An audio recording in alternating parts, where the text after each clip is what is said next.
este de Japón, la región más azotada por la catástrofe del pasado 11 de marzo.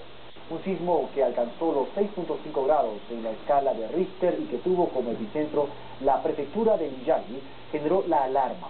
Según la Agencia Oceánica de Estados Unidos, el temblor podría provocar olas de hasta 50 centímetros de altura.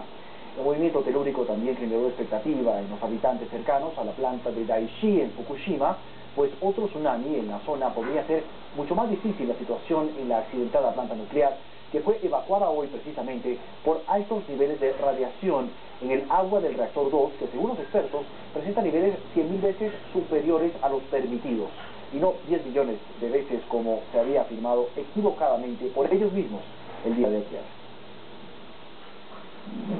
Tras el error, los operadores de Fukushima aseguraron que la radiación detectada en el reactor número 2 es de 100.000 veces superior a lo normal. Voceros de la compañía TEPCO ofrecieron disculpas por el parte erróneo de los niveles de radiactividad que habían ofrecido horas antes y que aumentaron el pánico entre la población.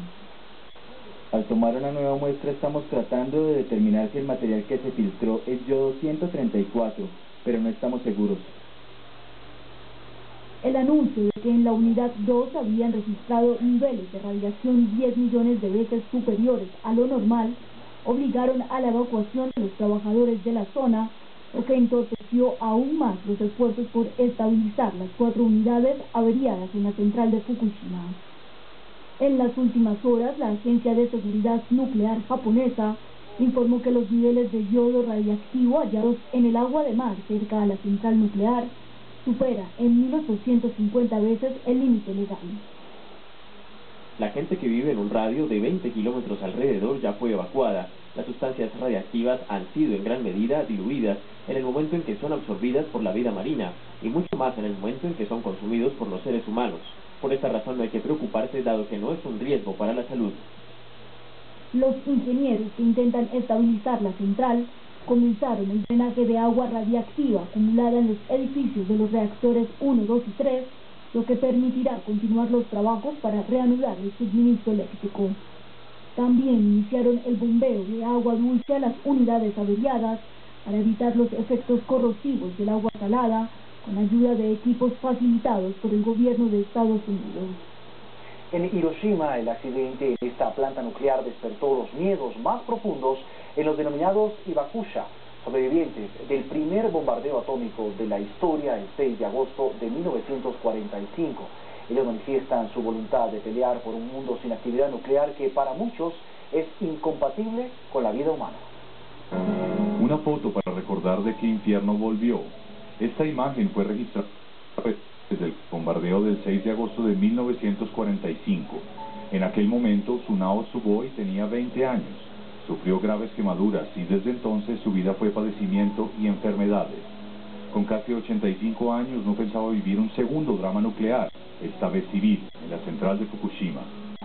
Este accidente ha vuelto a despertar un miedo profundo, un terror que dormía en lo más hondo de mi corazón. La vida es más importante que la economía y que ninguna otra cosa sobre la Tierra. La vida es un bien precioso. Es una buena ocasión de repensar la cuestión nuclear. Todo el mundo debe reflexionar al respecto. Este edificio se convirtió en un símbolo. Es el único conservado como testigo de la época antes del drama. Los hibakushas, como se llaman los sobrevivientes del bombardeo atómico, suelen reencontrarse. Luchan por un mundo sin tecnología nuclear. Shoji Kihara nació 4 años después del bombardeo. Hoy sigue muy de cerca los desechos radiactivos que se emanan a diario de la central de Fukushima, a más de 800 kilómetros de aquí. Las cifras que difunden las autoridades son centenas de veces más elevadas que lo normal. El gobierno dice que no hay impacto inmediato, pero va a causar problemas desde ahora, es seguro. Estoy escandalizado con estas mentiras. Un Hashisume es otro milagro.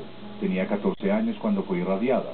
Después de una vida de luchar contra la enfermedad y la muerte, dedica su tiempo a compartir su experiencia.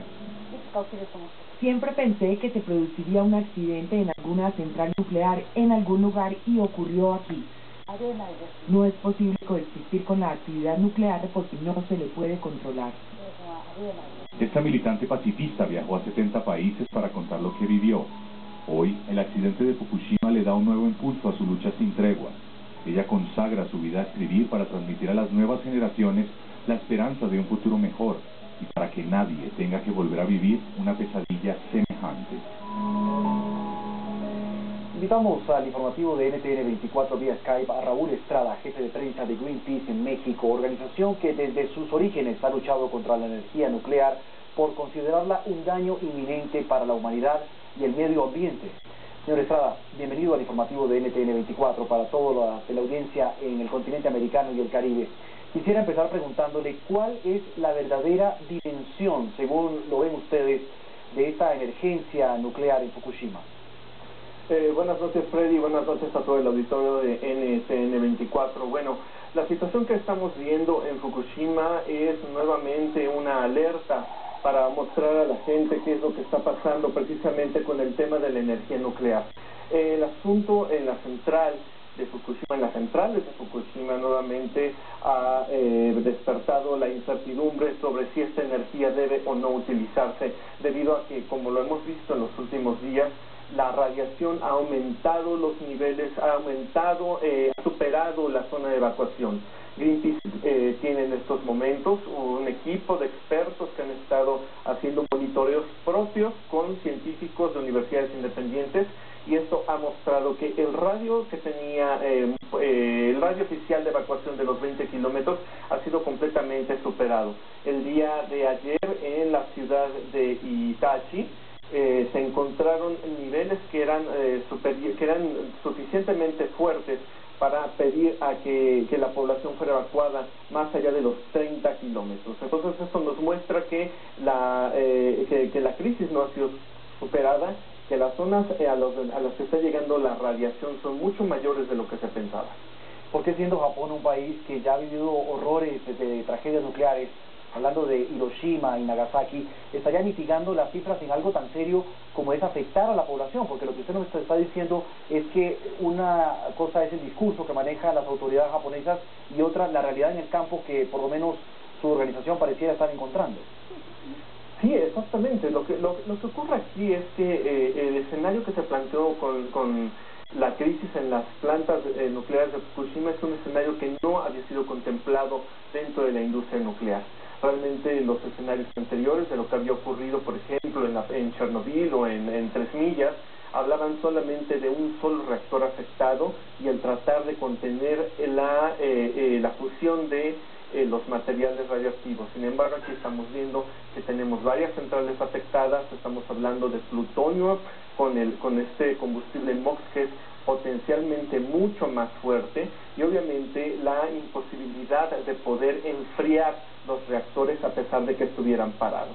Estas condiciones ni siquiera habían sido tomadas en cuenta, no habían sido presentadas como escenarios ante la Organización Internacional de Energía Atómica, y los niveles de radiación, el INES, que es el que se mide para determinar la cantidad de radiación en una zona, solamente contemplan los escenarios en un solo reactor. Aquí lo que estamos viendo es que hay varios reactores que han sido afectados, entonces el nivel de radiación se multiplica, es decir, no se puede solamente establecer de manera aislada que existe radiación, un nivel de radiación en una central, y que ese otro nivel de radiación en otra central no va a potenciar realmente los niveles de radiación para la población. Muy concretamente, ya para finalizar, señor Estrada, ¿qué hará su organización Greenpeace para llevar este mensaje a nivel masivo sobre lo que ustedes están encontrando en Japón?